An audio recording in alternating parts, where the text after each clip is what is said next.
ध्यान के महत्व पर जोर देते हुए यह वीडियो न्यूटोनियन भौतिकी, क्वांटम भौतिकी और इस अराजक दुनिया में हमारे रोजमर्रा के अनुभवों, जिसमें आम शिकायतें, व्याप्त उदासी, अकेलेपन का बढ़ता विस्तार शामिल है, के बीच संबंधों की खोज करता है।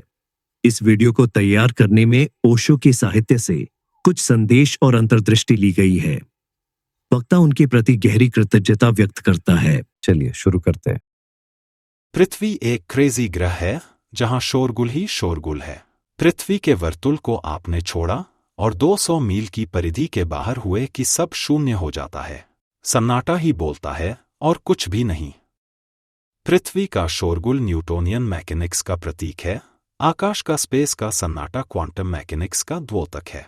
न्यूटोनियन मैकेनिक्स लागू होती है मैक्रोस्कोपिक वस्तुओं पर, दुनियावी कार्रवाइयों पर, जहां वस्तुओं के व्यवहार की भविष्यवाणी करने के लिए उच्च परिशुद्धता के साथ गति और गुरुत्वाकर्षण के नियमों का उपयोग करती है। यह नियतिवाद को मानती है, जिसका अर्थ है कि किसी प्रणाली की प्रारंभिक स्थितियों के आधार पर उसकी भविष्य की स्थिति का सटीक रूप से अनुमान लगाया जा सकता है। न्यूटोनियन मैकेनिक्स मैक्रोस्कोपिक दुनिया को नियंत्रित करती है, जहां वस्तुएं शास्त्रीय नियमों जैसे गुरुत्वाकर्षण के नियम और गति के नियम के अनुसार पूर्वानुमानित रूप से चलती हैं। दूसरी ओर क्वांटम मैकेनिक्स उपपरमाणु कणों सबएटॉमिक पार्टिकल्स को गवर्न करती है और तरंगकण द्वैत अर्थात वेव पार्टिकल ड्यूअलिटी और अनिश्चितता अर्थात अनसर्टेनिटी जैसे सिद्धांतों का हमसे तारुफ कराती है। न्यूटोनियन मैकेनिक्स के विपरीत क्वांटम मैकेनिक्स संभाव्य अर्थात प्रोबेबिलिस्टिक है, जिसका अर्थ है कि यह किसी निश्चित परिणाम के बजाय केवल किसी घटना की संभावना की भविष्यवाणी कर सकती है। जबकि न्यूटोनियन भौतिकी रोजमर्रा के अनुभवों के लिए अच्छी तरह से काम करती है, क्वांटम भौतिकी परमाणु और उपपरमाणु प्रक्रियाओं को समझने के लिए आवश्यक है। क्वांटम यांत्रिकी सूक्ष्म स्तर पर काम करती है, परमाणुओं और उपपरमाणु कणों के व्यवहार का वर्णन करती है। यह संभाव्य है, जिसका अर्थ है कि यह केवल किसी कण की स्थिति या गति जैसी कुछ विशेषताओं की संभावनाओं की भविष्यवाणी कर सकता है। क्वांटम यांत्रिकी में अनिश्चितता अंतर्निहित है। क्वांटम यांत्रिकी में अनिश्चितता जीवन की अंतर्निहित अनिश्चितता में रूपित होती है। क्वांटम यांत्रिकी के अनुसार कण एक ही समय में कई अवस्थाओं में मौजूद हो सकते हैं, एक ऐसी अवधारणा जिसे सुपरपोजिशन कहा जाता है। जब तक मापा नहीं जाता, तब तक कण की अवस्था अनिश्चित रहती है।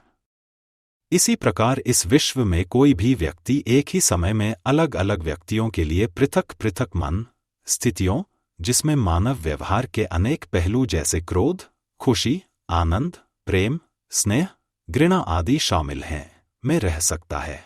पृथ्वी भरी हुई है ऐसी ध्वनियों से जो अव्यवस्थित या केओटिक हैं, अवलोकनीय या ऑब्जर्वेबल हैं और मूर्त या टैंजिबल हैं। उदाहरण के लिए वाहनों की आवाज, लोगों की बातें, बहती हुई हवाओं की ध्वनियाँ और भी अनेकानेक प्रकार की ध्वनियों और ऐसी सब अव्यवस्थाएं एक कारण और प्रभाव संबंध अर्थात कॉज एंड इफेक्ट रिलेशनशिप का पालन करती हैं, जिससे ब्रह्मांड निश्चित प्रक्षेपवक्र और अंतःक्रियाओं अर्थात definite trajectories and interactions dot के साथ शोर मचाने वाली संस्था लगता है। इसलिए हम कहते हैं कि यह सादृश्य, यह एनोलॉजी की पृथ्वी का शोरगुल न्यूटोनियन मैकेनिक्स का प्रतीक है, आकाश का स्पेस का सन्नाटा क्वांटम मैकेनिक्स का द्योतक है, एक प्रेडिक्टेबिलिटी अर्थात भविष्यवाणी एवं नियतिवाद या डेटरमिनिज्म और व्यवहार के संदर्भ में न्यूटोनियन मैकेनिक्स और क्वांटम मैकेनिक्स के बीच मूलभूत अंतर को काव्यात्मक रूप से अर्थत पोएटिकली दर्शाती है। पृथ्वी भरी हुई है ऐसी ध्वनियों से जो अव्यवस्थित या केओटिक हैं, अवलोकनीय या ऑब्जर्वेबल हैं और मूर्त या टैंजिबल हैं। आकाश की शांति अर्थात साइलेंस ऑफ स्पेस क्वांटम यांत्रिकी के नियमों का पालन करती है। अंतरिक्ष शांत, खाली और रहस्यमय है, ठीक क्वांटम क्षेत्र की तरह। इस प्रकार इस सादृश्य से पता चलता है कि न्यूटोनियन यांत्रिकी शोरगुल वाली और पूर्वानुमानित है, जबकि क्वांटम यांत्रिकी शांत, अनिश्चित और विरोधाभासी है, ठीक वैसे ही जैसे पृथ्वी की आवाजों और अंतरिक्ष के विशाल शांत खालीपन के बीच का अंतर है। अब फिजिक्स की इन दो शाखाओं के सापेक्ष हम स्वयं को देखते हैं। हम अपने को उलझाए रखते हैं। हमारा बाह्य मन सदैव ऑक्युपाइड, सदा व्यस्त रहने की वृत्ति धारित करता है। हम अव्यवस्थित या केओटिक रहते हैं, अवलोकनीय या ऑब्जर्वेबल हैं, और हमारे सारे कार्य मूर्त या टैंजिबल हैं। हमारी भावना, जिनका किसी न किसी गतिविधि के माध्यम से दुनिया के सामने प्रदर्शन हो रहा है, न्यूटोनियन मैकेनिक्स पालन कर रही हैं, विशेष रूप से कॉज एवं इफेक्ट या कारण एवं परिणाम के नियमों का। इसे यूं समझें कि हमारा मन उसी की आकांक्षा में ही जीता है जो नहीं मिला है। इसलिए न्यूटोनियन मैकेनिक्स में न्यूटन के तीसरे नियम की प्रत्येक क्रिया की प्रतिक्रिया होती है के तहत मन के लिए जरूरी है कि जो मिला है उससे असंतुष्ट हो और जो नहीं मिला है उसमें संतोष की कामना में जिए। जो नहीं मिला है उसमें संतोष खोजे और जो मिल जाए उसमें असंतोष खोजे। यह हमारी चित्तदशा है। जीवन के गहरे से गहरे नियमों में से एक है कि उसी बात का पता चलता है जिसका विरोधी मौजूद हो, अन्यथा पता नहीं चलता। हम यदि न्यूटोनियन मैकेनिक्स में न्यूटन के गुरुत्वाकर्षण नियम, जिसमें यह कहा गया है कि किसी निश्चित दूरी पर रखे हुए दो पिंड एक दूसरे को समान रूप से आकर्षित करते हैं, अथवा दोनों के मध्य एक आकर्षण बल लगता है जो दोनों पिंडों के मध्य की दूरी के वर्ग के व्युत्क्रमानुपाती होता है। चित्त और असंतुष्टता दो ऐसे ही पिंड हैं। ये एक दूसरे को आकर्षित करते हैं। चित्त का होना ही असंतोष है, क्योंकि जिस क्षण संतुष्टि आती है उसी क्षण चित्त भी चला जाता है। असंतोष के साथ ही मन भी चला जाता है। जिनके भीतर असंतोष न रहा, उनके भीतर मन भी न रहा। अब हम इसके ठीक विपरीत की स्थिति देखें जो हमारे सूक्ष्म मन की हो सकती है। सूक्ष्म मन के अपने नियम हैं, ठीक उसी प्रकार जैसे क्वांटम भौतिकी के अलग से हैं। क्वांटम भौतिकी में समय का उस अर्थ में कोई अस्तित्व ही नहीं है जैसा कि क्लासिकल फिजिक्स में है। क्वांटम भौतिकी निश्चित समय की सीमाओं से परे है। आइंस्टीन के सापेक्षता के सिद्धांत के अनुसार किसी वस्तु की गति और गुरुत्वाकर्षण क्षेत्र से उसकी निकटता के आधार पर समय धीमा या तेज हो सकता है। मन के नियंत्रण के टूल्स में सर्वश्रेष्ठ है ध्यान, और ध्यान का अर्थ ही है समय से बाहर निकल जाना। असल में समय क्या है? हमारा अधैर्य क्या है? यह समय है।